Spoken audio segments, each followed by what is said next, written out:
to the Film Buds podcast. This is episode number 16, and my name's Henry. And this is Braden. And today, unfortunately, it's just the two of us. Chloe is somewhat incapacitado. That's not a word, is it?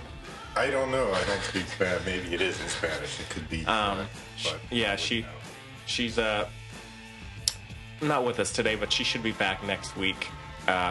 And as well as some other guests for Blade Runner, so that'll be fun. But just the two of us today. Braden, how you doing? I'm okay. Unfortunately for our listeners, Chloe's not here. Fortunately for me, because I get the big pushy chair today. Oh, that is nice. Yeah. Typically she gets it because she's got the knee recuperation and the whatnot. Yeah. But, today I get to sit and sort of let it all hang out, as it were. Yeah, but, there you go. But yeah, nice comfy chair. So this is what it's like in the comfy chair. Yeah, this is how the guests of the Film Buds are treated, you know. But yeah, not much going on, honestly, with me. Just working a lot, and other than that, not much, So yeah, same old. Yeah, pretty much same here. Have a job, looking for another job, moving along, trying to get things going. Yeah. But there you go. Mm-hmm. Yeah, I'm trying to think if there's anything that's been happening, really. Nope.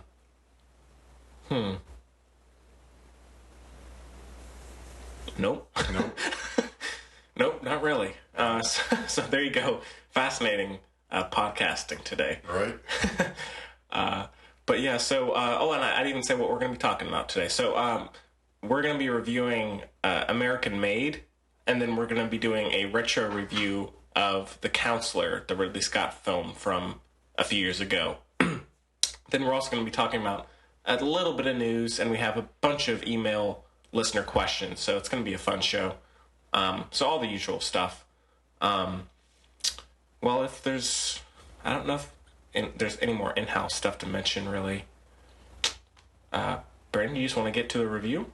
Yeah, there's not much that I have to say about anything. I mean, not a lot going on recently in my life, and I mean, you covered all the interesting points of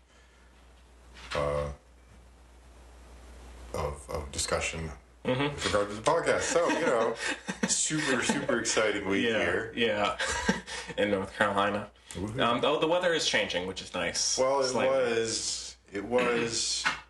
was actually quite pleasant the last few days, and then today it's a little warmer, and then tomorrow it's supposed to be mid-80s. Mm-hmm. So, I mean, it's sort of the same thing every year. I don't know why. The weather doesn't really break. It doesn't really, bam, okay, now it's the fall weather. It sort of goes down a little bit, and then it jumps back up for a week or two, and then it goes down, and it's sort of this yo-yo thing with the temperature for a couple of weeks. Yeah. But, do we get daylight savings time? When is daylight savings time? It's coming pretty soon, I think. Is it? Maybe. Or do they keep pushing it back to November or something? I don't know. Let us know, listeners, if you know. Yeah. Email us. Otherwise, we'll be lost. Yeah. We will forget to set our clocks, and then everything will be just totally discombobulated. Yeah. Oh, there's one interesting thing. So Tara, who is the manager or ex-manager of... Former manager, yeah. Former manager of the coffee shop I work at, about a week ago, she was in the shop. She's now a teacher. Oh, sorry, my dog is clawing at the door. She asked if I could come sometime in the next couple of months and talk to her students about starting a podcast. Really? Yeah. Oh. So the Film Buds are going everywhere, It's taken off. Yeah. It's going places. Big time. I think these kids are still relatively young, though, so I don't know if it's going to be that. I want to be talking to, like, 5th graders or something. It's interesting you mention that, because there's a podcast I listen to. I probably raved about it before, but Freakonomics, which is Stephen J. Dubner.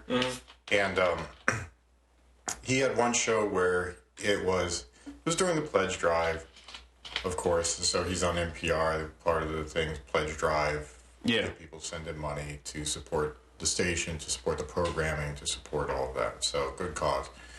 And he had a show where he sort of showcased or discussed how his particular podcast, has impacted the lives of those around him. And there were two high school teachers, high school teachers, I think they were in Arkansas, if I remember correctly, that had designed a class. The curriculum was entirely based around podcasts, where they encouraged the students to go and listen to podcasts, and then the students would even, I think, sit in class and listen to podcasts, and then sort of do presentations, and if they had similar podcasts, they would get together in groups and discuss them sort of analytically. So I thought that was a fascinating idea. So yeah. Unfortunately, podcast into the classroom. Yeah, unfortunately, I don't know how much our podcast is affecting people. Probably, no, I don't know. Doesn't seem like the most people I know. Probably not any kind of academic setting. No. I wouldn't think so. No, but that's okay. All right. Well, with all that said, I guess we can just get right into our review of American Made, and we have a clip. Let's take a listen. CIA owns this? No. Independent aviation consultants. IAC. Yeah. You run the company, but after hours you work for us. Takes pictures? The work is covert. Covert. So anyone finds out about it, family, friends, even Lucy. It's Lucy, right? Yeah, that's right. That'd be a problem. Oh, this is legal? If you're doing it for the good guys, yeah. Just don't get caught. Oh, there goes the train. So just wait for that to go. Oh no, I'm recording right now. Oh, it's the train. Yeah.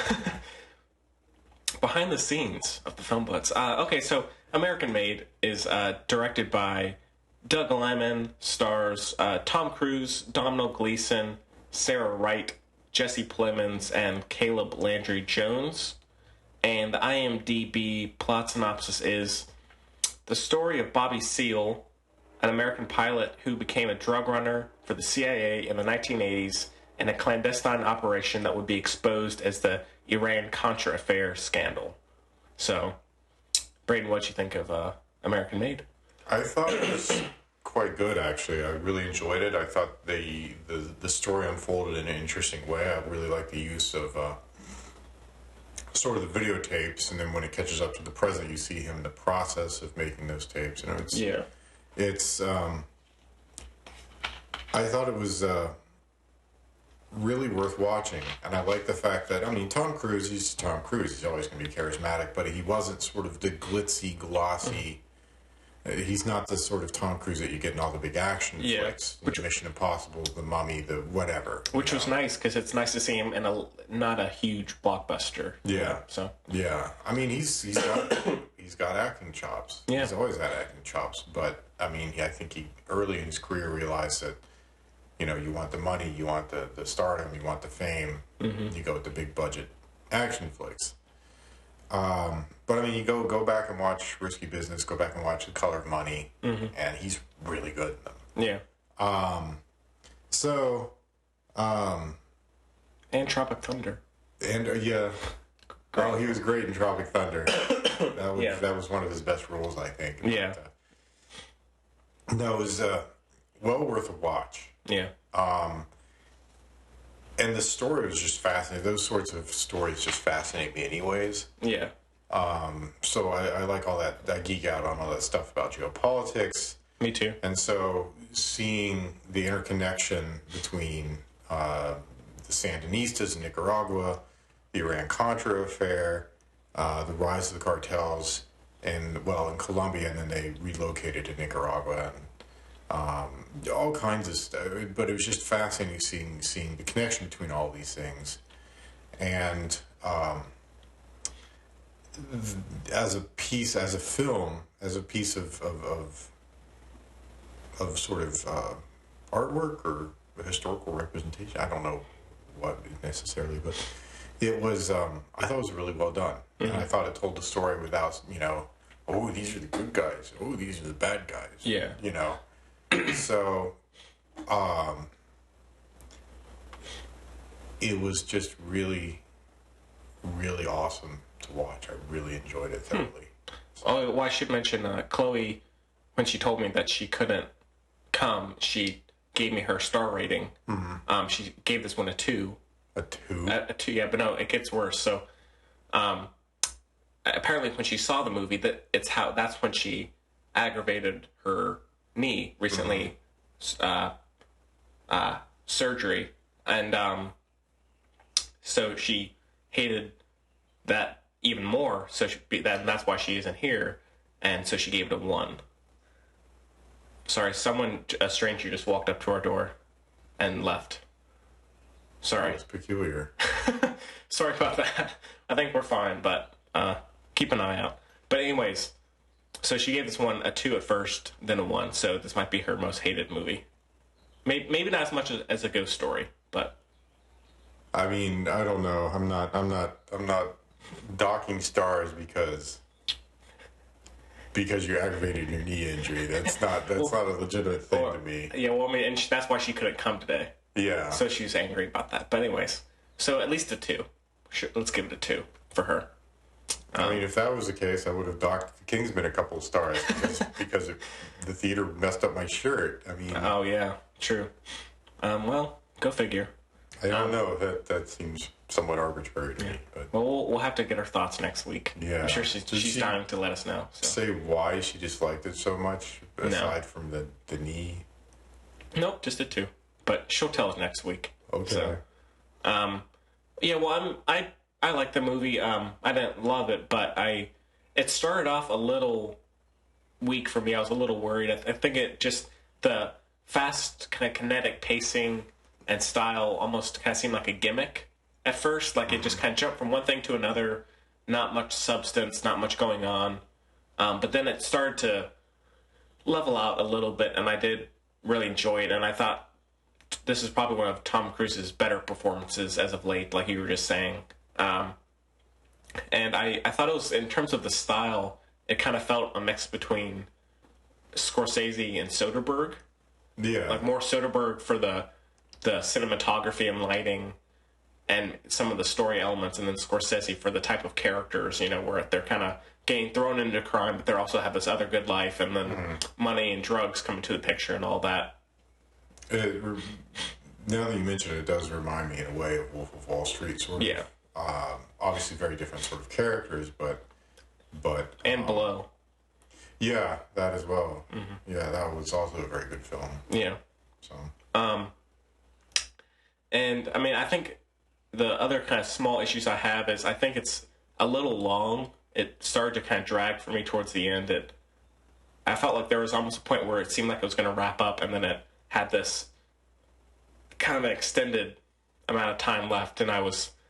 What point was it that sort of started dragging? Because there were a few places that I thought it dragged a bit, but... I'm trying to think. It was something where the deal, like, between Tom Cruise and the CIA, something happens, and then he has to go back to meet with Pablo Escobar and all those other people, and I felt like that took a little long to wrap up, but overall, I mean, it's entertaining, it's fun, charming at times, and I don't think it was that funny. Like, I mean, I laughed a few times, but that's okay. It's, it has enough charm and charisma to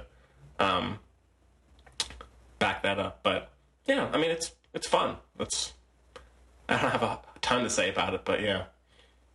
Well, I thought it was interesting to see all these characters, and you kind of, I don't know. I mean, Barry Seal, is he a good guy? Is he a bad guy? I mean, he's doing all these sort of errands for the CIA, which the CIA was pursuing some questionable schemes, but they were doing it for what they thought. I mean, and you got that with the Donald Gleason's character. They were doing what they thought was in the absolute best interest of the country.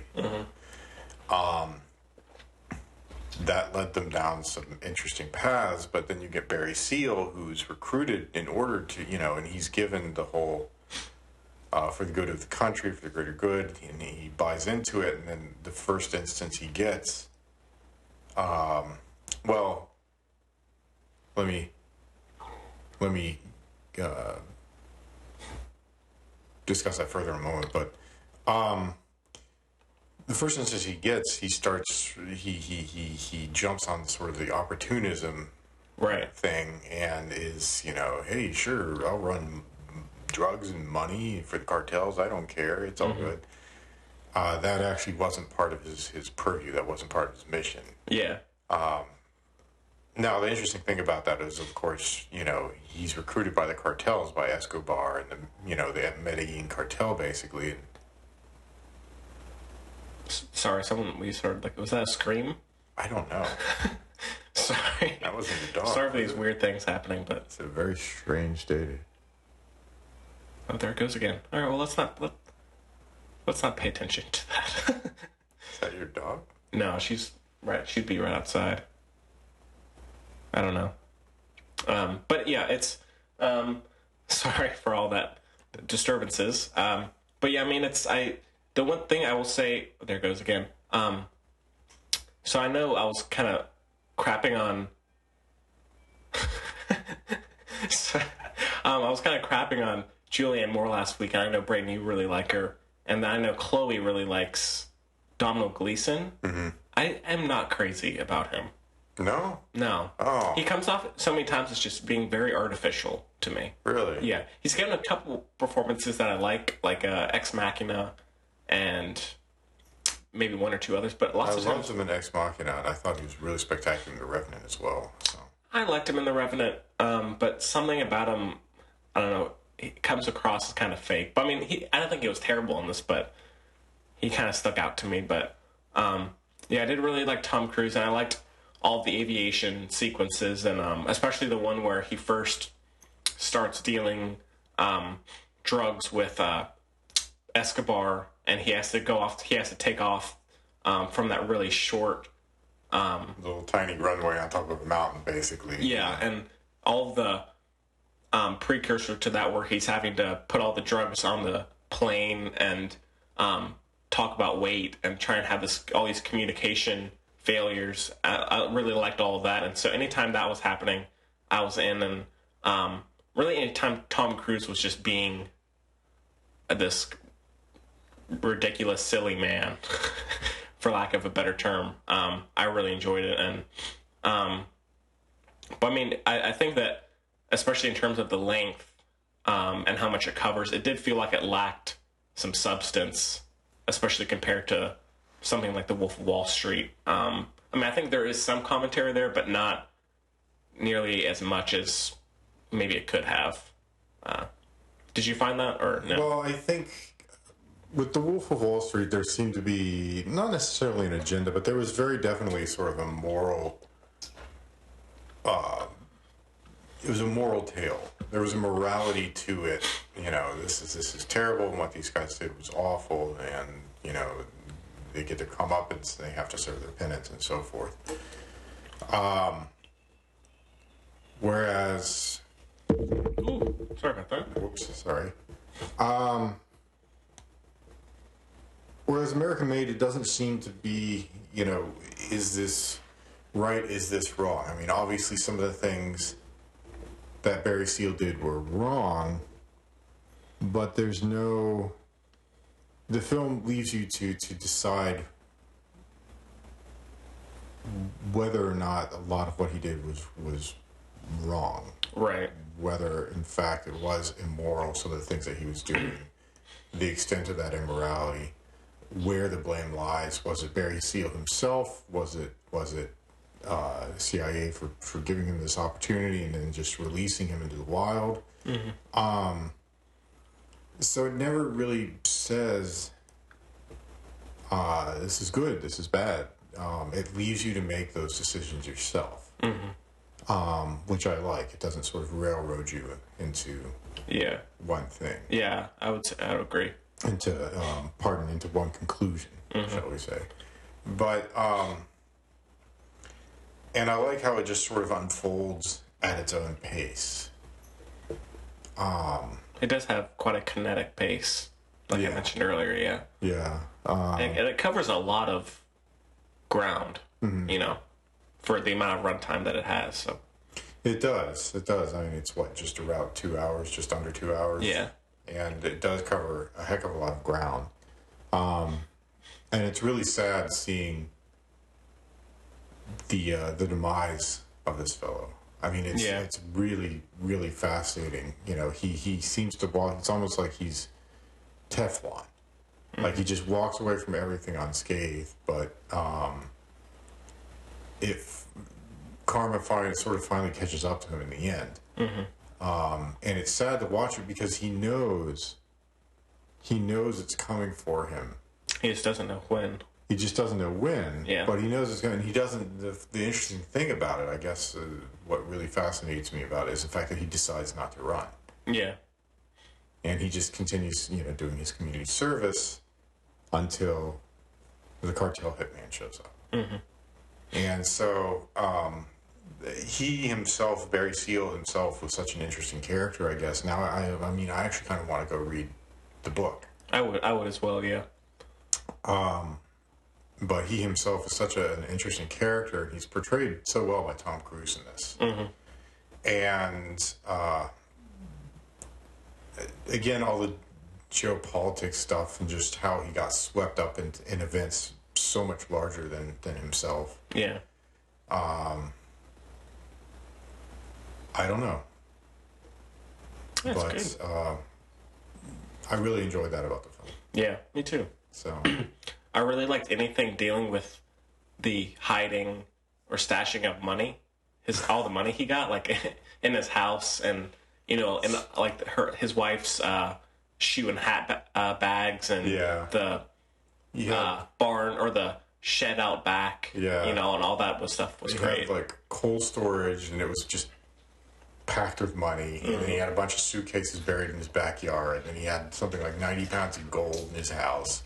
Yeah, and apparently Mena, Arkansas, which is where he was relocated following some issues in Louisiana.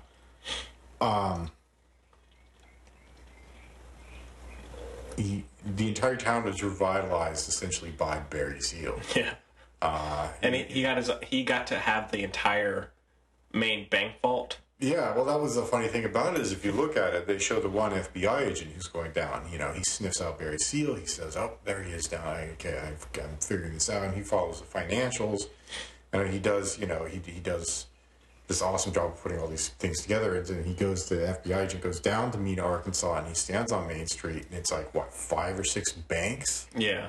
And they were all almost exclusively servicing Barry Seal. Yeah.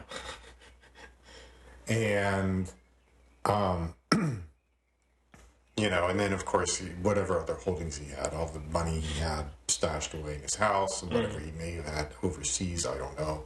I don't know if that was the big thing then, putting all the money in Cayman accounts and whatnot. But it was funny how flush with cash this guy was. Yeah. And it is like the Wolf of Wall Street in that way. Yeah. I think, where he just has all this money he has no idea what to do with, and there's that line that Tom Cruise is saying where he's like, I never thought that cash, incoming cash and where to put it would be an issue. Yeah. Or no one really thinks that. Like, okay, where can I literally put all of this cash? I have no idea. So that was great. Yeah, he had I guess a hangar at one point, and then they had giant suitcases full of cash just sitting in the hangar. And I mean, that's what with his old brother-in-law, that's what caused the issues, I guess. So yeah. What did you think of the performances other than Cruise? I mean, they weren't bad. They weren't really. They're just They were just there. Yeah. I mean, so many of the other characters, other than Domhnall Gleeson and the wife, you don't see them really much at all. Yeah. The other pilots that he ends up working with are, such marginal characters, it seems. And there's really nobody else who is prominent or has any kind of major role. There's Tom Cruise, there's the wife, there's Domhnall Gleeson. I forget the actress who plays the wife. Sarah Wright. Sarah Wright. Yeah. Okay. And then there's Caleb Landry Jones, who's JB. Right. The twerpy redneck brother-in-law. Right. I really like what happens to his character. Like that scene, that was a really. I mean, not in terms of me enjoying it, but like how the scene plays out. You know. I thought they did a great job of depicting that. Yeah. I mean, there's really no other way to put it other than tragicomic. Yeah. But and then what Barry Seal, or is it Bobby Seal, Barry Seal? I think it's Seal. Barry Seal. Uh-huh. Typo. Sorry about that. Yeah, and then I like what he does to hide it, you know, in the woods and all that stuff, and so it just gets more and more ridiculous. And so, yeah, I mean, it's... And, well, do you like some of Doug Liman's other films? Like he did The Bourne Identity, Edge of Tomorrow. I do. He did the first... Just the first. Bourne... I thought it was Paul Greengrass that did one of those. He did... Greengrass did 2 and 3. Did 2 and 3, okay. Yeah, I mean, the first one, for me, honestly, the first one still stands out. I think it's the best. Mm-hmm. The second and third are both also quite good. Yeah. I mean, and I like Paul Greengrass a lot. I really like the Green Zone. I really like Captain Phillips. And he also did Mr. and Mrs. Smith, by the way. Lyman? Yeah. Yeah. That I could do without. But the Bourne film was good. And Edge of Tomorrow was awesome. Quite good. Yeah. I was blown away by it. I thought, it was a science fiction Groundhog Day. It was probably, what everybody thought. It's a science fiction Groundhog Day. Mm-hmm. But I thought the way in which they explain the loop, the character development, Emily Blunt, awesome. Always going to love her. Amazing Sicario. Everybody should go watch Sicario. I can't rave about it enough. But it was just a really remarkable, one of the most sort of innovative science fiction films I've seen in a few years. Yeah. And this is coming from a guy who generally likes some more geek out dystopian future type things, like Ex Machina, the original Blade Runner, that kind of stuff. And so, that I liked Edge of Tomorrow, which is a more action oriented, science fiction film. Says a lot about it, I think. But yeah. But it's I like Lyman. I think he does a really spectacular job with this particular film and with the subject matter. Yeah. So it's interesting to see the sort of the range that he has going from Bourne to Edge of Tomorrow to this. Is he going to be doing the next Edge of Tomorrow as well, or? Yeah, he's doing that too. Okay, so. Good. Okay, well, we'll see what happens. Yeah. but high hopes, because I think so far he's done some really spectacular stuff. So. Yeah. Yeah, I'm about the same. But all right. Well, I'm trying to think if there's some. There's not a whole lot to say that hasn't been said, I think. I'm just curious why Chloe despised it so much. Yeah, she probably. I don't know. That was poor taste or boring or. Whatever. I mean, obviously, I've got a more personal interest in the film, or subjective interest in the film. But even so, I mean, 2 stars seems particularly harsh. Yeah. Well, we just spend the rest of the show speculating wildly about it. If you could. I don't know if anybody would want to hear that. Yeah. She could just come on and tell us next week. Yeah. And she's probably listening right now. And so. It'll cause all sorts of controversy with her and so. But yeah, so, all right, well, anything else you want to mention about American Made? No, I thought it was overall a solid film. I mean, again, I don't know if it's a classic, but it's something that I definitely would be willing to watch again a few times. Yeah, me too. I know it's highly subjective for me because, as I said, all of the sort of geopolitical stuff involved in it is sort of my bailiwick. It's what I have my advanced degrees in, so there you go. But biased, Braden. I know, I'm horribly biased. Come on. I will say at least though that I'm not docking points because I smack my knee on it. So, Right. but no, I mean, even so, even setting aside my bias, even in setting aside my preference and my personal interest in, I think the film is really well done. I think the performances are good. Tom Cruise's obviously is a standout, but I think the other supporting performances are good, even though a lot of the characters are relatively sort of That's the other weird thing about it, right? I'll just say that. The other main characters in the film, so you've got Tom Cruise, you've got his wife, played by Sarah Wright, you've got the Schaefer character, who's his CIA handler, played by Domhnall Gleeson. That's sort of the main triumvirate. There's really nobody else involved in it, but the only other characters who are sort of main recurring characters, can you guess who I'm thinking of here? Escobar? Yeah, right? The three guys who were the head of the Medellin cartel, which was Escobar, some other fellow Ochoa, and I can't remember the third now. Yeah, me neither. But it's just so funny that the Medellin cartel is, there's Tom Cruise and his wife go down and party with the Medellin cartel. Yeah. And I mean, it's surreal. Yeah, for sure. Watching that. But but all of the supporting actors and actresses they have in this are just awesome. Yeah. Really, really, really good performances. Again, I don't know if it's anything just really outstanding stellar, but they're all solid performances. They play the characters well. There's no goofy artifice involved with it. They don't ham it up. They don't, look at me, I'm in a movie. Woo, Tom Cruise, woo, and Tom Cruise is charismatic, but at the same time, he portrays Barry Seal as sort of conflicted. Yeah. And there's a lot of vulnerabilities and there's a goofiness, but there's also a confidence there when he's doing what he's doing, or when he's flying. There's a confidence, and then other times he's just completely kind of aloof, and so he gives a good performance for sure. Yeah. So, all right, well, I'll give it a 4 out of 5. Yeah, same for me. 4 out of 5. 2 for Chloe. A shadow 2. I don't even understand that. Yeah. Whatever. We'll see.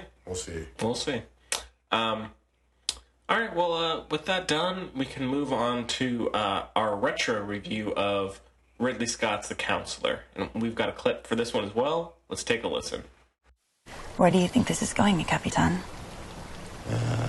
This. Yes. I can't really take your question seriously. It's going where it's going. Well, either you think it's all going to work out, or you don't want to think about it at all. Because the third alternative is unacceptable. Yes. Greed really takes you to the edge, doesn't it? That's not what greed does. That's what greed is. When the axe comes through the door, I'll already be gone, you know that. That's fair enough.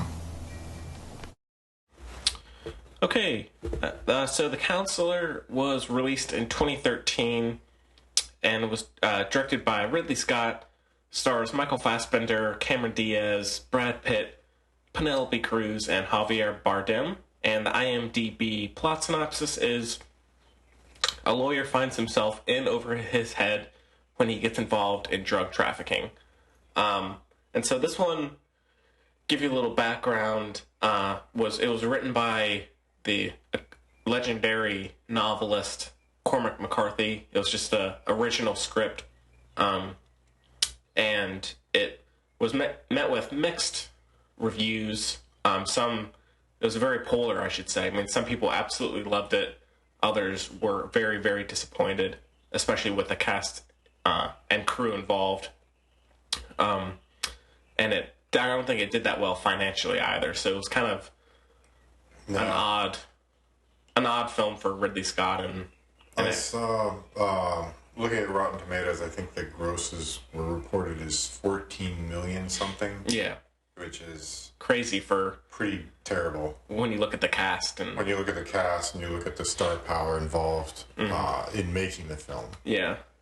So Unfortunately, Chloe, she really loves The Counselor. I don't understand her taste in film. It's confusing. I love it. Well, I love it too. So we might have another kind of bipolar view of another film, like we seem to always have. But so for me, I can understand why people dislike it. I know it's very much a talky, so to speak, and it feels and sounds very written. Like a lot of the lines feel like lines of dialogue or something that out of a novel, which would make sense for Cormac McCarthy. But I love the writing. I love the cast, and I think Cameron Diaz in particular is fantastic. I think it looks great, and I just love all the ideas that it are evoked from it. And yeah, I mean, I really enjoy it. I think it's very underrated. I can't see any of that. I've seen it 3 times now, and I keep wanting to like it. I generally like most of Ridley Scott's opus. I mean, now everybody knows my unabashed love for the director's cut of Blade Runner. But, I mean, I don't think I have not heard that, so it's good you mentioned that. Even that aside, Alien, Love it. Black Hawk Down, amazing, right? So he's got some really spectacular work. But Prometheus, I did like it, although, you know, a lot of people, people are stupid. Engineers, what the hell? I wanted to like this so much, and particularly Cormac McCarthy coming off of No Country for Old Men, and then, you know, his novels are so strong. I like his very sparse prose. He wrote The Road. No Country for Old Men. He wrote No Country, the source material for No Country for Old Men. And so I wanted to like this so much, so badly. And it was such a letdown. In what way? Such a tremendous letdown.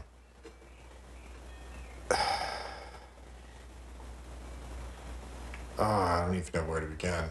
I mean, see, that's the confusing thing about it, is if you look at it from a technical point of view, the cinematography is great, the direction is great, the pacing is great, the performances are spectacular.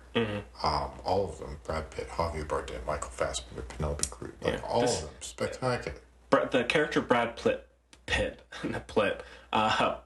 plays in this I really want to see him do more of this type of role. Well, I mean, it reminds me a lot of his character in Ocean's 11. And also, to an extent, of... God, I can't remember the character's name, but the famous one, Fight Club. Oh, yeah. Tyler Durden. Yeah. Tyler Durden, thank you.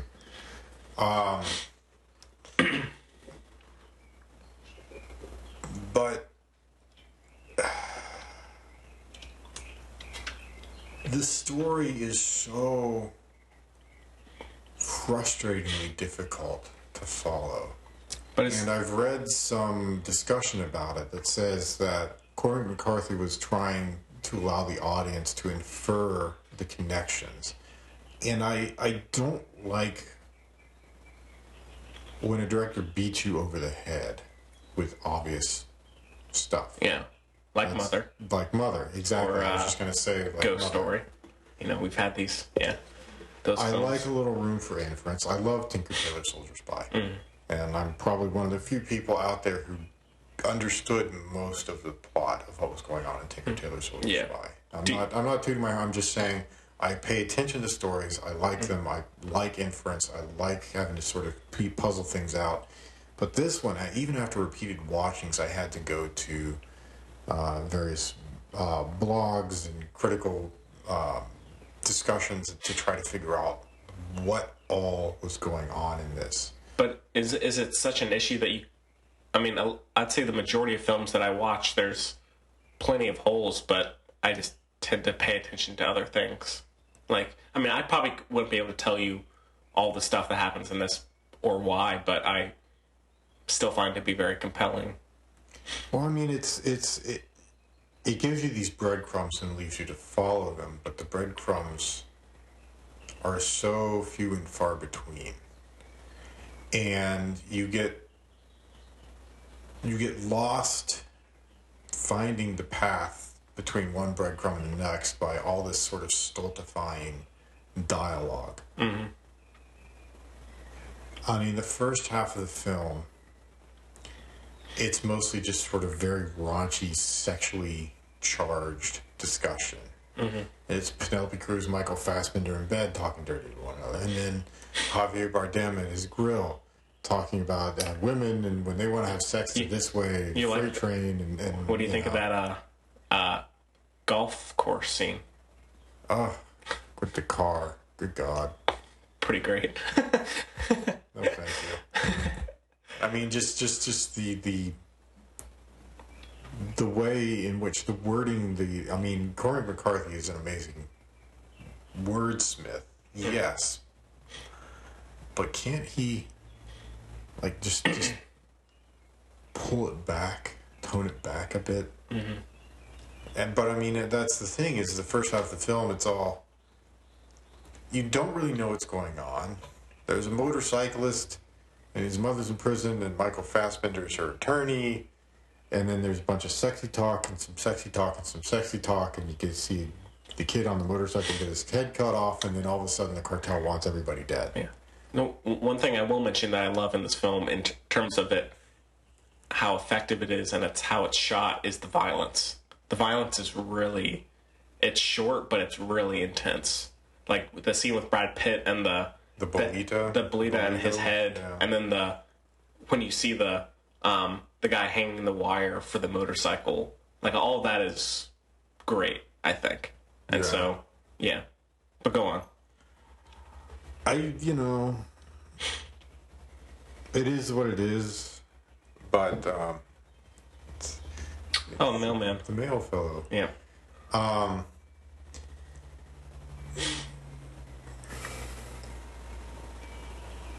The dialogue I just found so stultifying, and how the story unfolds is so confusing. Mm-hmm. And I couldn't become really all that invested in it, because Michael Fassbender's character is a good guy, but everybody else is just such a horrible reprobate. Yeah. Brad Pitt is terrible. Javier Bardem is a terrible guy. And that's the other thing, is there's no foreshadowing as to Cameron Diaz's involvement in all of this. Well, I think she's kind of overseeing everything. I think she's kind of the queen bee. She's not. I mean, these three guys go in on, I guess, what it was, a drug. I still don't even know what they were involved in. I mean, I think in a way that's kind of the point, which, I mean, I kind of like is... And the guy, the wireman, right? Yeah.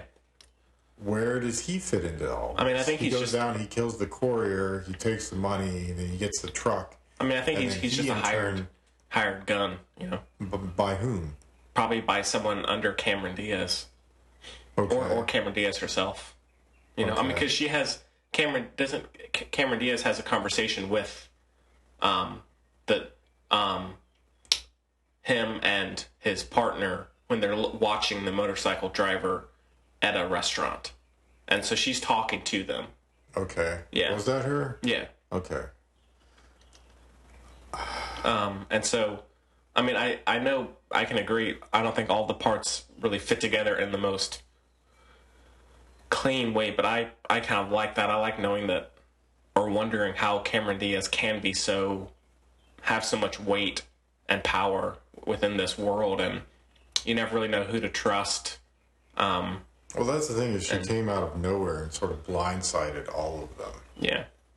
And I think that was kind of, in a sense, maybe what Cormac McCarthy was getting at, is because the first half of the film, it's all sort of sexy talk stuff, except for Brad Pitt, which is interesting. I'll return to that in a second. But, you know, Fassbender, who's willing to sacrifice himself for the love of his life, Penelope Cruz, and then Javier Bardem, who's so infatuated with Cameron Diaz. And for the two of them, essentially, it's women end up being their downfall, right? Cameron Diaz directly for Javier Bardem and Penelope Cruz sort of indirectly for Michael Fassbender. And then you get Brad Pitt, who seems sort of totally aloof of the whole thing, and then he gets seduced at the end of the film by Marjorie Terrell. For all Right, the Game yeah. of Thrones nerds out there. Yeah, yeah. And then she gets all of the information necessary for Cameron Diaz to go in and plunder his accounts. And so things sort of, at the end of the film, things sort of started falling in places. And yeah, I figured, Cameron Diaz, okay, she masterminded the whole thing, but I didn't understand what were these guys involved in? Why were they implicated in this? Well, I think Michael Fassbender, I think, is trying to create a better life for himself and his wife, right? By being involved in some sort of illicit, I think it was some sort of drug. Yeah, and so he invests in this club with Javier Bardem, right? But then Javier Bardem is connected to Cameron Diaz, and I'm sure that's where he's getting a lot of the money from. And so and she's connected to all these all this drug trafficking with the cartel and kidnapping, whatever. And so I think Michael Fassbender just wants to get some money for the right reasons, but then can't get himself out once he realizes how fucked up this. Well, that's the other thing I don't get is he's always throughout the whole film they allude to him having financial problems, right? Financial difficulties. Yeah. I need money, quick financial difficulties. I have financial problems, and Reiner, Javier Bardem's character comes along. I know how difficult it is to have financial problems. I'll help you out. And I wish I had his kind of financial problems because he's flying to Amsterdam and buying diamonds for his girlfriend. Right. How's that? Where's the financial problem there? Yeah. And then you see his house, which is this beautiful, very sort of modern, all this wonderful furniture. And there he is making pancakes and doing something in his kitchen. I don't know, making frittata or something, right? Frittata, yeah. And his kitchen is wonderful and beautifully appointed, and he's got all these modern, shiny chrome appliances and everything. And I'm just thinking, and you're having financial Well, I think that's, in a way, it could be that he is having financial problems, but he's just not being sensible about it, which is exactly what gets him into all of this mess. Yeah. And then he has to find his way out, and he doesn't know who he can trust aside from his wife. And then, since you fucked up, your wife is gone. Yeah, they pinched her and not him, and maybe it was intentional that they got her just because they knew the type of person he was, and so decided to dick him over by killing his wife and forcing him to live with that loss and having to live with the guilt because of the decisions he made. But that's the thing that I don't get is how are they implicated in all of this? Were they the ones that invested in some large drug shipment that was supposed to be sold and then a cut of the profits given back to the cartel? And then when the shipment was stolen, essentially by Cameron Diaz, and then I guess ultimately what it was she sold the shipment back to them and then got all the financial information, at least for Javier Bardem and Brad Pitt. Yeah. And then just plundered that. Yeah. And then just gave all that money and the drugs back to the cartel and then kept what she took from these dipshits that she snookered. Mm-hmm. I don't know. That's, as far as I can figure out, that's what it was. Yeah. But again, what were these guys involved in? How were they implicated in the loss of all this stuff? If this stuff disappeared, why are they... I don't know. I guess why are they held responsible? But if the cartel is as ruthless as they say they are, I think that some of it they know things that Cameron Diaz does not want them to know, and so they're bye. Yeah. But for me, as with a lot of these films, the plot doesn't really, unless it's just so absurd that I can't get any handle on it.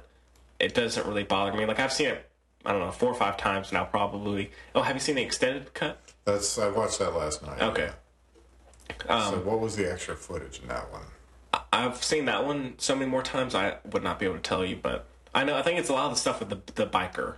There's some scenes with the biker, like when he's buying dog food. Oh, that bit. That was confusing as hell. And he's just kind of a grotesque guy. Yeah, he's terrible. He's a terrible guy. Yeah. But for me, I mean, I really like the story. I like the world that it's in. Cameron Diaz is amazing. And she needs to do more roles like this. She's been in nothing like this before or since. Well, and then she goes and does like Sex Tape and all these other things. My favorite thing that she's done is still being John Malkovich. Yeah. Talk about something outside your comfort zone. Yeah. And so I really wish she would do more roles like this. But I think she's great. Fassbender's great. Everyone is really. I like how just kind of absurd Javier Bardem is. Like, he's always just kind of giggling at himself and is so full of his own self-worth, although he doesn't really have much because it's mostly because of Cameron Diaz that he's where he is, you know. Well, is that him, or is that his character that's a bully like that, or is he just is it just sort of intimated that he's coked up all the time? Probably a little bit of both, you know. But I think it's the clip that I'm going to play for the show where he's saying near the end of the film where he's talking to Cameron Diaz kind of about their fate, and she says that when the axe goes through the door, you know I'll be gone already. Mm-hmm. And he's like, that's fair. And so he realizes at a certain point, I know I've basically am in this great position because of you, but I can't do anything about it now because I'm so far in that. Oh, is that what it is?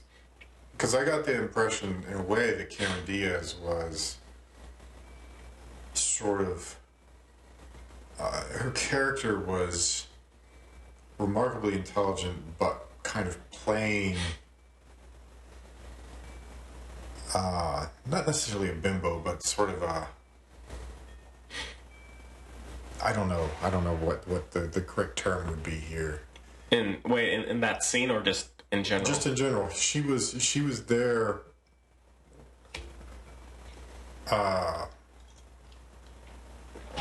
not because she had any actual connections to cartels or anything like that. Mm-hmm. She happened to cross this Reiner guy, saw an opportunity, and then played him for a fool, basically. Yeah. And so she masterminded this whole double cross thing. But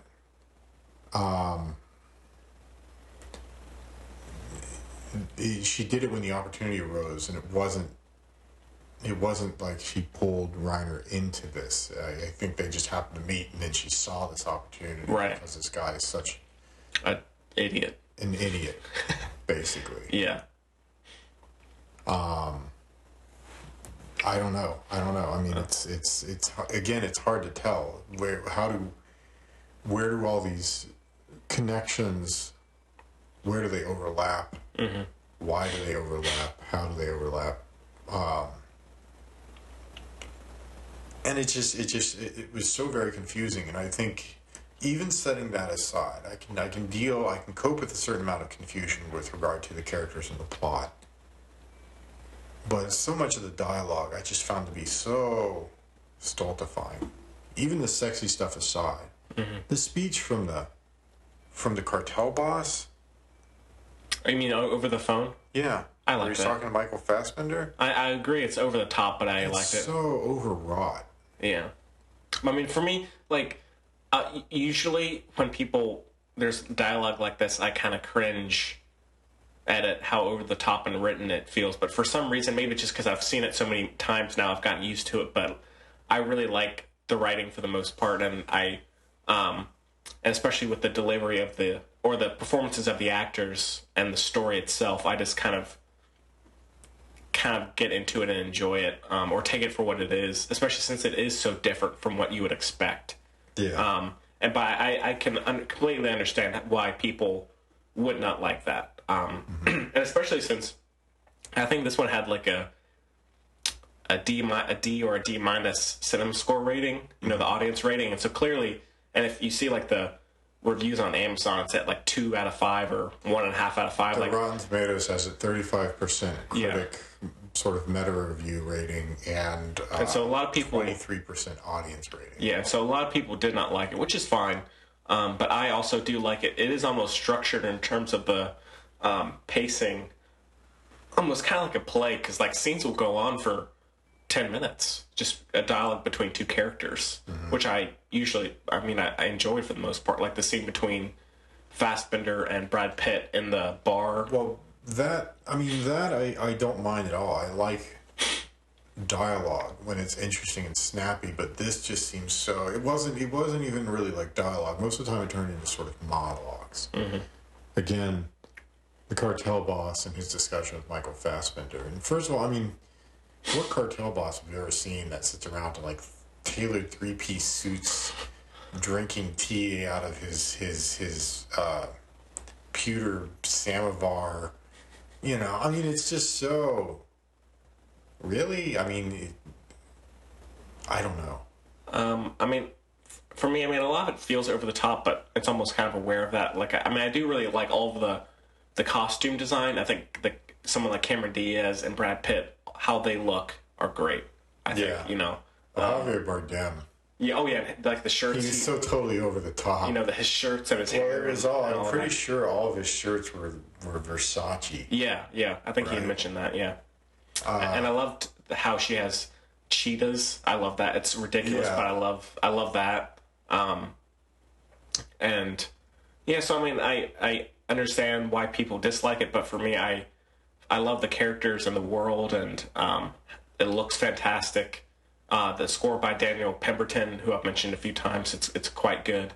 Like he did Steve Jobs, score for Steve Jobs, Man from U.N.C.L.E., right, King Arthur, and he's done some other ones as well. But I really like his style, and it's directed quite well. And yeah, I mean, see, that's the thing is technically it's all good. And I mean, obviously the writing is better than 9/10 of the stuff that's out there. Yeah. But it just, the writing, it's so much artifice. It's so overwrought. It almost pushes you away. And again, the performances, how it's shot, everything technically is just so magnificent, and yet the characters are so terrible. And I think a lot. But is that such a bad thing? I mean, look at Goodfellas. Yeah, that's true. Or, I mean, No Country for Old Men. Or I guess they're more good characters. Let me. Goodfellas. These guys were all terrible, but you still saw them as human, right? Yeah. They had little. I mean, they would cry and they would, fight and they would squabble and they had their problems and they were still, in a sense, human. Whereas this, everything is so slick and everyone is so slick. And other than Michael Fassbender, all of them are just kind of like, oh, the cartel's coming after me. And they're all kind of like, oh, okay. Oh, the cartel's coming, okay. Oh, okay. Kind of figured that might happen. All right. Yeah. And Brad Pitt's like, okay, I'll just drop everything and go. Yeah. And, Javier Bardem's kind of like, it doesn't seem to process with him. He doesn't seem to care. And so it's not, other than Michael Fassbender, none of the characters are really human. And he's even barely so. And you don't even really see that until they actually catch Penelope Cruz, and then all of a sudden he turns into a blubbering idiot. Before that, he's just kind of like, I love you, I love you, I love you. But it just all seems so artificial. And so it's hard to. I understand that the characters are supposed to be terrible, but there's an almost intentional total lack of humanity to them. Which is, in an interesting sense, what you see sort of in No Country for Old Men as well. Yeah. I mean, well, I think in a way that's kind of the point of the film is you see how there's just no humanity in this world. Someone who has some decency comes into a world where there's no morals or ethics or mercy at all. you know. But yeah, so it's just like you go into this world and you're a decent human being and you're fucked, you know. Yeah. So. Yeah. Then you just fodder. Yeah. Yeah. They are all quite over the top most of the time, so I can see that. What you mean? Yeah. So, and I really like the gunfight on the highway. You know what I'm talking about? Yeah. The sound of the Where guns it's is like amazing. The sewage truck, the septic truck. Yeah. Like the sound of the guns and all of that is great. And then I mentioned the beheading of both Brad Pitt and the motorcycle guy, and then there might be one more, and then I do like the final scene with Cameron Diaz, and where she's kind of monologuing, as you were saying, and yeah, I don't know. So yeah, I love it, but and we'll have to get Chloe's thoughts on it next week, but apparently she loves it, so there you go. Yeah. All right, well, I think we actually talked more about that movie than the American Made, but that's okay.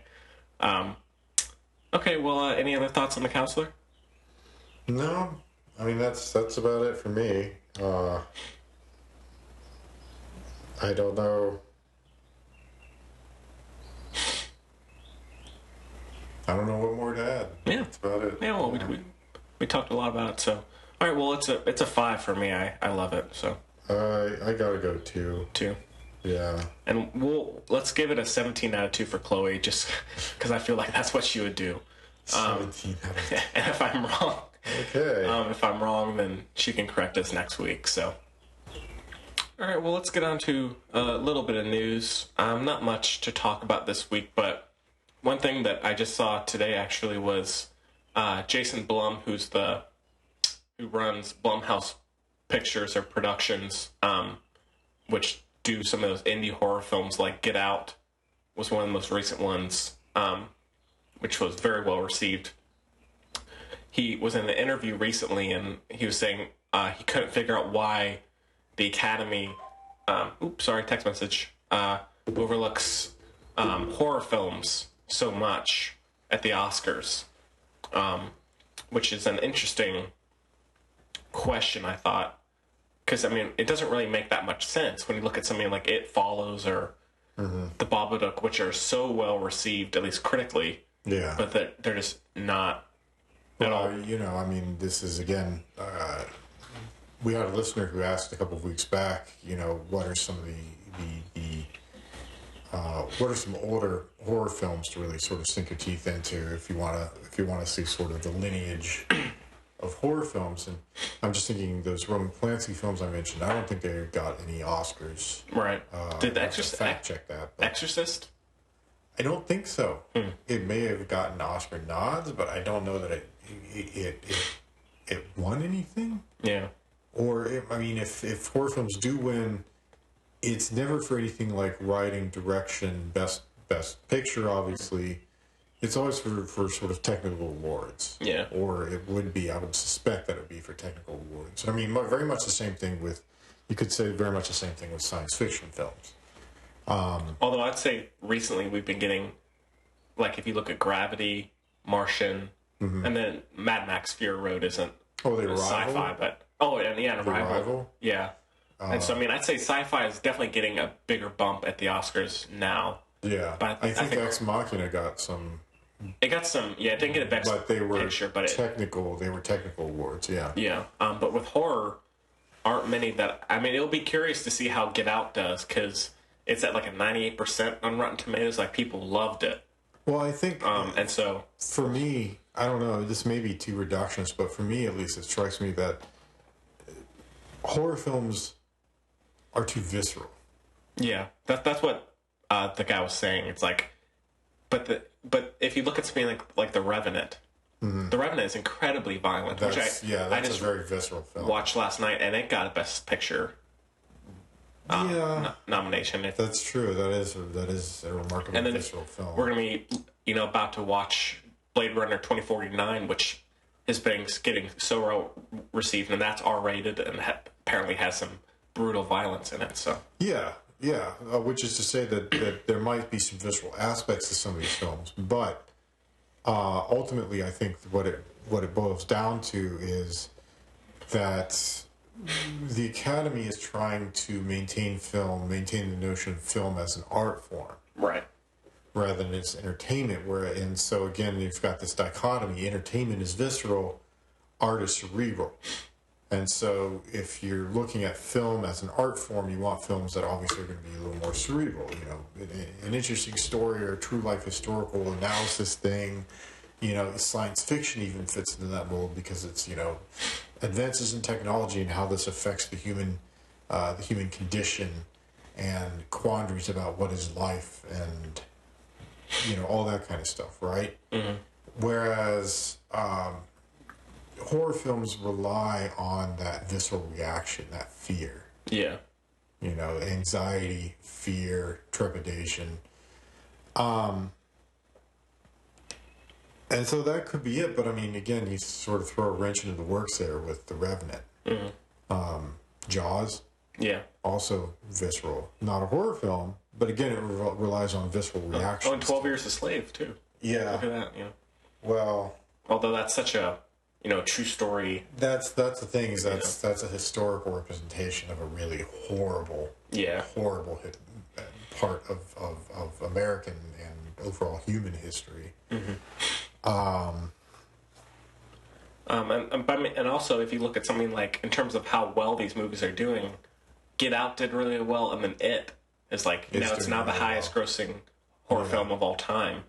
Like, it passed The Exorcist, and it's number one in the box office right now, isn't it? I think something top beat it. Well, I thought what it was is the first week it was out, it was top, and then Kingsman came out the second week. I think Kingsman beat it for that 1 week, but I think Kingsman dropped off precipitously, and It is still maintaining decent numbers. Yeah.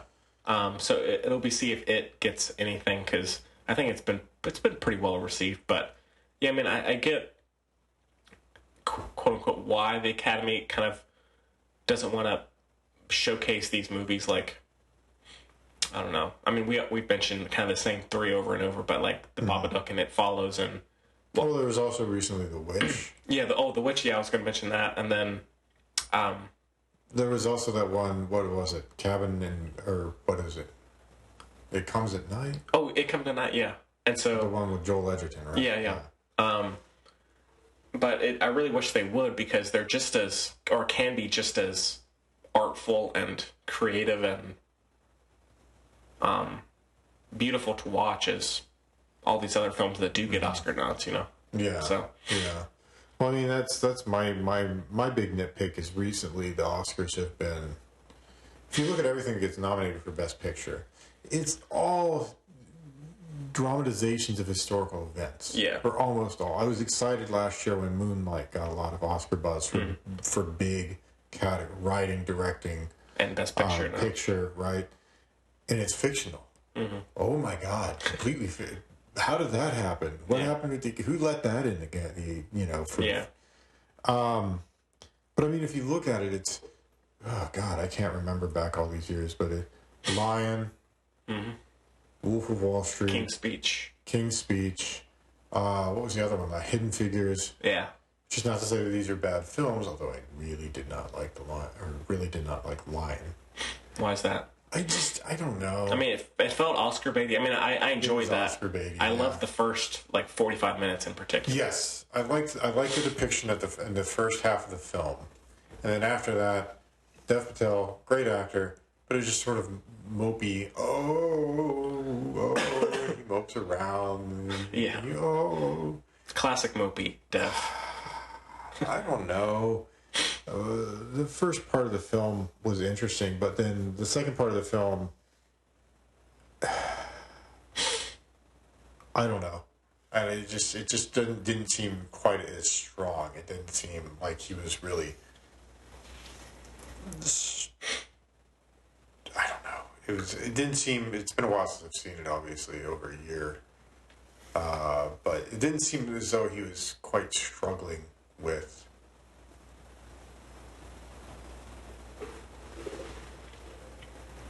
his identity, I guess. Mm-hmm. Maybe he was. If somebody can convince me otherwise, perhaps. But I mostly just got the impression that he was just being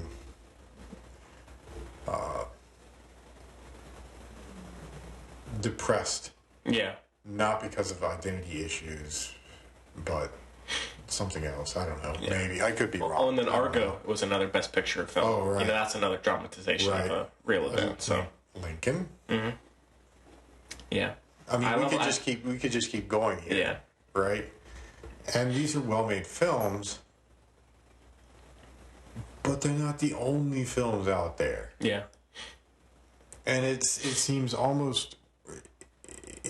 the exception that you get films that are wholly original stories anymore. Mm-hmm. Like Moonlight. Thank God for Moonlight. Yeah. We need more stories like that. Yeah. And that's the thing is horror films could actually provide, because they are. I mean, obviously. Well, no, I mean, you do have, what is it, The Conjuring or what? The Conjuring. Yeah. Those are sort of like loosely based on this, yeah, reported events of supernatural phenomena. Mm-hmm.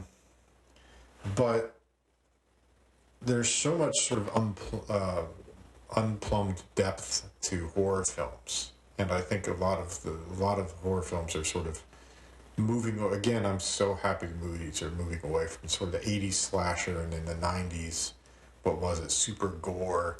Yeah. Was that when the Saw films and all the Eli Roth films and all that? Or that late 90s, early 2000s, yeah. Yeah. So I'm happy that they're moving away from that and they're moving towards more like mood pieces. Yeah. Like it comes at night, you know. They're more atmospheric. Mm-hmm. They're not, oh, blood and guts and spilling entrails. They're more, what's around the corner? Yeah. What is reality? What's hiding in the shadows? Right.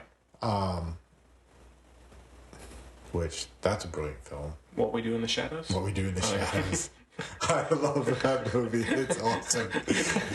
That's so bad. Everybody should go watch What We Do in the Shadows. Yeah. But yeah, I think it's high time. It's well past time that horror films. And I'm not a big horror fan, and I should go out and start watching some more of these horror films myself. But I think it's past time that some of these films, got their due for the remarkable pieces of filmmaking that they are. Yeah. But to answer the question quickly, that's my take on it, is that the Academy looks at things as film as entertainment, visceral, horror films fall into that category, film as art, historical representations, dramatic pieces, things that are more cerebral. And so those are the films that are more likely to be recognized by the Academy. Right. Yeah. I think we covered that pretty well. All right. Well, I mean, other than that, not much news going on that's really kind of worth people will give a shit about, I think.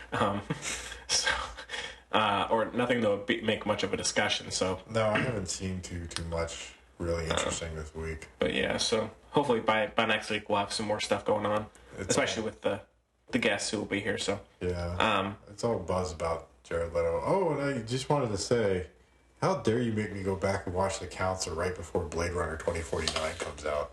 What's that? Because Ridley Scott's one of his more questionable pieces of work, and it's butting up. Well, okay, I guess Blade Runner, he didn't direct this one. No, he's just the producer. He's just producing it. Yeah. Yeah, but still. Sorry. His involvement with it. Sorry. God. Who wrote it?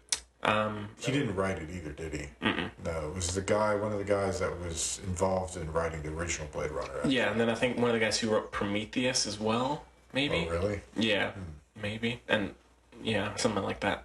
But yeah, so sorry, Braden. I fucked up. Curses. I fucked up. Curses. All right, well, let's move on to some listener questions. We have a couple to get to this week. So the filmbudspodcast@gmail.com is the address that you can reach us. We always love to hear from you, no matter who you are. First-time listener or, what do you call it, experienced listener, hardcore listener? A regular listener. I don't know. I can't think of any fancy words. Yeah, regular listener. And we also are on Twitter and Facebook. So you can email us or message us there with any questions or comments, criticisms, or on iTunes as well. And as always, we encourage you to disagree with us, but if you do, just explain yourself and don't just, like, I'm just thinking of that guy in the mother comment. Yeah. Totally uncalled for. Yeah, for sure. But whatever. Yeah. Okay, well, the first one is actually kind of pertaining to horror films, actually. Says, hello, film buds. This one is from Braden. Says, I enjoyed the Soderbergh special, which, for people who don't know, we did a Steven Soderbergh special exclusive episode a few weeks ago that's available on Bandcamp, and we did 5 Soderbergh movies, and it's the filmbuds.bandcamp.com, and you can download it there and get 5 Soderbergh reviews for the price of one, just $1. Just $1. Yeah, just $1. So somebody has actually listened to that. Okay. I've been wondering what the... Yeah, we've had some downloads of it. Okay. Not a ton, but... so thank you to the people who have downloaded it. But anyways, so I enjoyed the Soderbergh special, and I was wondering if you had any ideas for future ones, or when that would be. For October, maybe a classic Halloween horror special, or maybe even a classic sci-fi one in honor of Blade Runner 2049. Either way, thanks for the hours of entertainment, Brandon. What do you think, Braden? Absolutely. I would do... I mean, I've got any number of things that I would love to do. Yeah. The sci-fi one, I mean, if we could really get back and get into some of the old sci-fi... Yeah. Go look at, like, Westworld and Logan's Run and stuff like that. Mm-hmm. But, I mean, obviously we could do, more recent stuff as well. I'd say Blade Runner, but I don't want to overdo the Blade Runner thing. Yeah. We could do Alien, too. No. 2001. 2001 Space Odyssey, yeah. And then if we did Halloween related, we could do Halloween. Maybe Texas Chainsaw or Exorcist or something, Yeah. So yeah, I mean, and if anyone else has ideas, please email us and let us know. We'd like to hear from you. But hopefully, we might get another special show maybe in the next month. Oh, we could do a memorial of Romero. Oh, yeah. We could do all the Night of the Living Dead films. We could do that, totally. Okay. Well, got some ideas right there, Brandon. So we'll keep you updated. And, again, email us if you have ideas. Because there's plenty of things that we could do. Just figuring out exactly what is the issue. Okay, so this one is from Ethan in Nevada. Hope you're nowhere near the... shooting. It's always difficult doing something like this after a horrible event like that because you never know quite how to address that kind of horror. Yeah. But yeah, so he says, hi, with now 3 Lego movies out and many more to come, what would be your choice of fantasy or pop culture worlds for a Lego film? Like Star Wars, Teenage Mutant Ninja Turtles, Marvel, etc. Your pal, Ethan in Nevada. I want to see Glee Lego. This breakout song. Well, I guess they kind of do that. They do that anyways, so why not? Glee Lego. There we go. I would like to see a Teenage Mutant Ninja Turtles one. That'd be kind of cool. Really? I'd be down for that. Okay. Lord of the Rings, also. I mean, didn't they already sort of do a Lord of the Rings thing? Because wasn't one of the characters basically Gandalf? Well, it's like a super short though, and so. But if they did a whole world of Lord of the Rings, that'd be kind of. I mean, they could do Harry Potter Lego because they already have a whole line of Harry Potter Lego, stuff. Mm-hmm. Chloe would probably love that. Yeah, she would. Of course, it wouldn't be Daniel Radcliffe unless he voiced the Harry Potter obviously character. But yeah. I don't really need to see any more superhero movies, so I wouldn't choose Marvel or anything. Well, actually, Lego does have a whole line of films, not for wider release, but I think straight-to-video films based on a lot of the Marvel property. They've got a Lego Avengers film. Yeah, which I mean, they did Lego Batman. On Netflix. Yeah. But, so I don't need to see any more of those, but maybe Teenage Mutant Ninja Turtles, Mad Max Fury Road, maybe? Mad Max Fury Road Lego. That'd be kind of amazing. That would be awesome.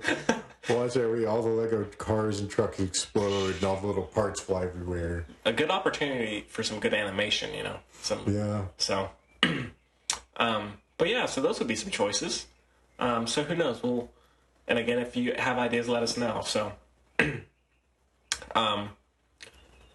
but I haven't seen the Lego Ninjago movie yet, so I can't really say. It's supposed to be pretty bad. That's what I heard. I've seen some of the cartoons on TV. Yeah. I mean, it's kids' fare. Yeah, I wasn't crazy about the Batman film, but I did really like the first Lego movie. So the Lego movie was spectacular. Yeah. I mean, I loved how they played with sort of fourth wall-y, what is reality, you know. But even that aside, the story was fun, and it was just a blast to watch, and the voice acting was spectacular. Yeah. Will Ferrell, God, I wish he would do some more stuff. Of course, it seems like all the live-action films he's been doing over the past few years have been atrocious. Garbage, yeah. So what was that? The House. The House, Daddy's Home 2 coming out this November. Yeah. You want to review that one, Braden? Hell no. Let's hope there's something else that week. We'll just do a double retro review that week. Yeah, let's hope. I feel like there's going to be... I was going to mention something else. Shoot. About the Lego stuff. Oh, have you seen the trailer for the Ninjago? I've seen the television spots for it. The one joke I will say I laughed at every single time I saw the trailer is the Lloyd. Did you... Lloyd? Yeah, where his... I guess the main character's name is Lloyd, and his father, who's like this evil guy, he's like, no, it's pronounced Lloyd. And then there's a scene near the end where the main character wakes up and he looks at his phone and his father's calling and it says like evil father. So I will say, even though I probably won't see it in the theater, I did laugh at those jokes. So yeah, it did get me that. But okay. So the final one, I guess we definitely got a bit of a shorter show this week. Yeah. But that's probably a relief to a lot of people out there. So yeah, probably tired of listening to us. Yeah. No Chloe means no fun. Half our listeners are going to drop without Chloe. So. Yeah. All right. So this is Justin from Massachusetts. Says hello. I've recently started listening and have not missed an episode since. I wanted to ask you about a recent news piece. Jared Leto, Jared Leto starring as Hugh Hefner in a movie directed by Brett Ratner. ... Could there be anything worse? Thanks again, Justin. So Jared Leto, won the Oscar for Dallas Buyers Club, or his performance in that, and he was in Suicide Squad, and he's going to be in Blade Runner as well. He's just recently announced that he's going to be playing Hugh Hefner, the now late Hugh Hefner, who just recently passed a few days ago, in a biopic directed by the guy who did Hercules, X-Men: The Last Stand, the Rush Hour films, all brilliant. Just a really solid filmography this guy has. Yeah. For me to poop on. Apologies to Triumph the Insult Kind of Dog. It's okay. So it's directed by him. So not the most... I mean, now I love Jared Leto. I liked him in Suicide Squad, and I've liked basically all the roles I've seen him in. Dallas Buyers Club. I really liked him in Requiem for a Dream. Yeah. But this, it just, especially being... Now, if it was being helmed by, like, Ridley Scott or something, that'd be one thing. Yeah. But it just seems so... like a bad mishmash of different... Where did they dredge him up to do a film about Hugh Hefner? I don't know. Hugh Hefner is... I understand he's a remarkably divisive character. Divisive? Everybody says divisive now. I think divisive. Divisive character in American culture. Obviously, with having founded Playboy and all the issues with women's rights involved in that. But I mean, he also did some remarkable... I remember I watched a few months back the Netflix documentary about Nina Simone. Oh, right. What happened to Simone. And really fascinating stuff. And she... one of her first breaks was actually on the old television show, the Playboy... What was it? Playboy Club or the Playboy Channel? This was back in the 1950s, 50s or 60s. And I just remember Hugh Hefner, he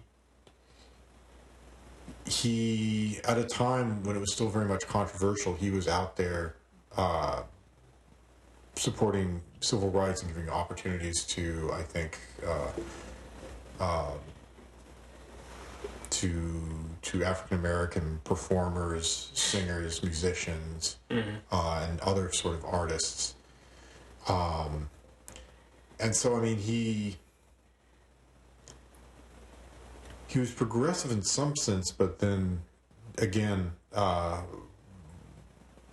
there are all the questions wrapped up in Playboy as a magazine pertaining to women's rights and women's sort of feminist issues and so forth. Particularly, you know, I guess in this day and age, the sort of the body image issue that has arisen because of Playboy. Yeah. And so, I mean, he's a very divisive character. Very interesting character, very divisive. So, I mean, it could make for a good biopic. It's just that... It could, but with the guy that they have doing it... I mean, I'm fine with Jared Leto doing it, but it just... Especially... Well, I mean, not the performances. Oh, sorry. So, like the... Jared Leto, I think, could do that. Yeah. And if he had a good script and a good director, he could pull that off. But well, he is going to be starring in an Andy Warhol biopic as well. He's just everywhere. Yeah, like I feel like he's really taking on a lot more acting roles. I mean, well, it's interesting because he did Dallas Buyers Club and he had a hiatus, and it could have been that he just took that hiatus between Dallas Buyers Club and Suicide Squad because of 30 Seconds to Mars. Yeah, and I mean, 30 Seconds to Mars hasn't. They released a new single recently, but they haven't done much over the last few years. So I think he's really kind of. I don't think he'd ever leave that group, but I mean, he's been doing a lot of Hollywood, focusing more on the acting. Yeah, seems that way, or at least in the upcoming years he is. So, which I mean, I love the band, but I do like a lot of his acting roles. So we'll see. I guess he might have to pick one or the other at some point, but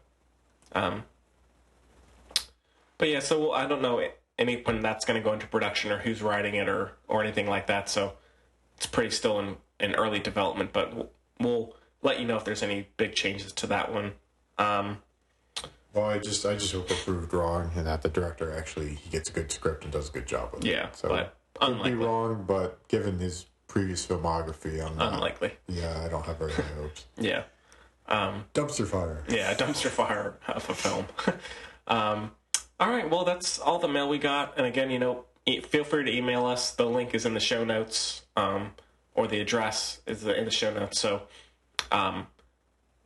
feel free. Okay, well, without much else, we can just move on to our picks of the week. And so for me, I had mentioned it earlier, as I always seem to do, but I rewatched The Revenant last night, and it's still absolutely amazing. I need to get that on DVD. Yeah, and it looks fantastic. Yeah. Like, of course, this is the scene everyone goes to, but the bear scene is incredible. Yeah. The bear attack is like one of those brutal, visceral. I know we're saying visceral like it's gonna be a broken record. It's visceral. Yeah, but and just very cinematic. And then DiCaprio is fantastic in the role, and so is Tom Hardy. He's great. I love Tom Hardy in that. The cinematography is beautiful, and the commentary on the environment and climate change and all that is very interesting, and even just in how the cinematography itself, how that shows nature. And then the score is great. And yeah, it's just very compelling, very moving and poignant, and it was beautiful to watch. I mean, I just loved all the long, lingering shots of sort of open vistas. Yeah. Well, there's that the snow-covered mountains. Well, there's that one long shot at the beginning with the action sequence, which is amazing. I was just thinking about that actually. Yeah. Which that's spectacular. You've got sort of the roving camera moving through this whole battlefield. Yeah. And it's just really remarkable. I mean, the camera work, but I mean, it's Inarritu, right? Yeah. And so you go watch Birdman, and Birdman is, it's great. such an amazing film. Yeah. It's so good. Yeah. And I mean, The Revenant, was up there. I'm still a Birdman junkie. I still have to say I prefer Birdman to The Revenant, but The Revenant was just so beautiful. And the shots, the exterior shots, well, and most of the film was exterior shots, but I mean, all the long lingering shots of the pine forests, the long lingering shots of the snow-covered mountains, beautiful, just absolutely stunningly beautiful. Yeah. So again, go watch some damn movies in the theaters. Yeah. It was I got to see that with a full theater. That was really intense. Really? Yeah. I was the only person in there when I saw it. Yeah, I think I saw it opening night, and so I saw it about 2 or 3 weeks after. But yeah, so that was great seeing that in the theater. So if you haven't seen The Revenant, check it out. It's awesome. Braden, what about you? I'm continuing my streak of actually watching films in theaters. So I saw both Columbus and Stronger since the last podcast. Absolutely spectacular, both for very different reasons. Columbus was just a beautiful, sort of slow, elegiac film. Just absolutely wonderful to watch. John Cho blew me away. I've always liked John Cho, but then seeing him in this role, he brought a certain sort of gravitas to it. And I forget the young woman that they have who plays opposite him. I'll have to look that up shortly. But she's also, I think this might be the first film that she's done, feature film that she's done, but she's just amazing. And the chemistry between the two of them, and then Parker Posey's in it, and I've always loved Parker Posey. Just everything she's ever done. So it was an absolutely beautiful, beautiful film to watch. And, you know, for those of you not familiar with it, it takes place in Columbus, Indiana, which is sort of a mecca for modernist architecture. And so it's got all these beautiful shots of John Cho, of this young woman, sort of hanging out in front of these very distinct-looking buildings. And obviously, you know, a lot of conversation about architectural philosophy and so forth, yada, yada, yada. But the focus of the film is the relationship, this sort of odd friendship between John Cho, who's this older fellow whose father is fallen into, I think, a coma or something like that in Columbus, Indiana, and this young woman who sort of lives there, a very promising potential architect, but stays there in order to take care of her mother, who has been struggling, you know, drug abuse issues and so forth. So it's a beautiful film, and I also saw Stronger, which is about Jeff Bauman, who's a survivor of the Boston Marathon bombings from 2-3 years back. And he lost his legs in the struggle that he had with that, and it's a wonderful film. I wasn't sure what to think going into it, and I thought, it could be sort of overly sort of sentimental claptrap, but it's not. I mean, you really see how this guy struggled, not only with the loss of his legs, but with this symbolism, which is all of a sudden sort of attributed or affixed to him. And he's hesitant to become this symbol of strength, and he doesn't feel strong. He doesn't want to, you know, he's hesitant to take up this mantle. Yeah. And all of the stress, all of the anxiety, all of the anger and frustration and so forth that goes along with it. And it's really spectacular. And I really feel Jake Gyllenhaal, playing Jeff Bauman, should get an Oscar nomination for it. I mean, he's so good. Yeah. He's so good. If he doesn't get at least an Oscar nomination, I'll be mad. I'll be upset. You will be irate, and you'll come on the show. Be irate. And come on the show and rant. I guess that's what I'm known for. I'm the ranting guy. It's okay. But yeah, both of those films were really good. And other than that, not much going on. Yeah. What? TV season started to pick back. Blacklist is back. Oh, really? I haven't seen any of that. Oh, I love the Blacklist. Really? James Spader's awesome. Yeah. You know, well, I do want to see both of those films, particularly Stronger. So, and both of those should still be in theaters, at least in limited or for a limited amount of time, I think. Yeah. It saddens me. Absolutely nobody's been coming to see Stronger at the Chelsea. And that it breaks my heart because it's such a good film and because more people should be coming to the theater anyways. Yeah. Movies. But then, what's that one? Victoria and Abdul? That's probably going to do so many big numbers. Probably. Yeah. At the Chelsea, at least. Judi Dench is just going to bring those people in. Yeah. Yeah. Probably. Yep. Hopefully business will pick back up, come Oscar season, so. All right. Not much else to say for this show. Like I said, next week we're going to be doing Blade Runner. Braden, unless you want to do Lego. Oh, let's do Ninjago instead. Let's do Ninjago. Yeah. So let's go a completely opposite route of what everybody's expecting us to do now. Fuck Blade Runner. Don't need it. Let's just get so much angry, confused mail. Yeah. Why aren't you doing Blade Runner? Oh, great, never done talk about Blade Runner. Yeah. Why don't you go to Blade Runner? So we'll definitely be doing that. Not sure about the retro review. Maybe there'll be another new release that we could talk about too. I don't know. Along with it, but and Chloe should be back. If the world is kind, she'll be back. And we'll maybe have one or two guests on who are big Blade Runner heads, like Braden. So, I'm a pretty big one. Yeah, me too. And I'm really looking forward to the movie, so it's gonna be intense. But all right, well, thank you so much for joining us. We hope you enjoyed it.